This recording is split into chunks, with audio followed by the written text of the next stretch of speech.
industry, every stream of academia has its own language, which we call jargon. But the challenge is, if you speak to people who are not familiar with that, that is like a non-word, and it means that they'll forget it very quickly. The second two get combined together, speaking with emotion and having a link between the words. And both of those can be covered by one skill, the skill that we're going to focus on, which I think is like a superpower that will help you through all your communication, is storytelling. Because storytelling has both of those elements. It has emotion, it has the way we feel. So it makes us feel about the words, which is essential for remembering. And secondly, all the words are linked. Now, I don't know whether you have Dale Carnegie courses in Pakistan. Yeah, read the book. Read the book, okay, yeah. 7 rules. Seven? 7 rules of being the most effective person. Oh, right, okay. Yes, I mean, he wrote a lot of books in there. I think How to Make Friends and Win Influence People. Help books, they are known as help books. Help books, right, okay. Well, he runs a lot of courses worldwide, and they do taster sessions.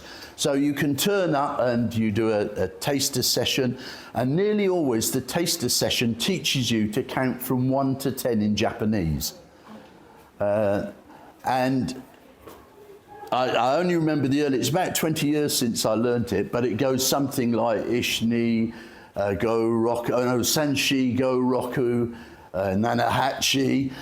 And the only reason I can remember that now is they start off just like Ebbinghaus did with the 10 words of Japanese, and of course no one can remember them. They give them to you and they ask you to try and remember them. No one can remember them.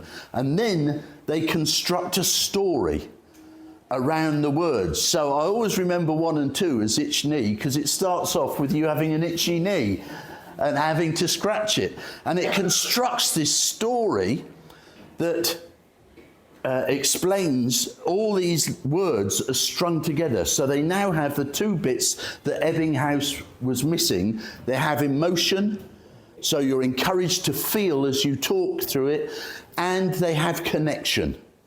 And when you do that, this curve no longer applies. People will remember things because they remember how we feel emotionally.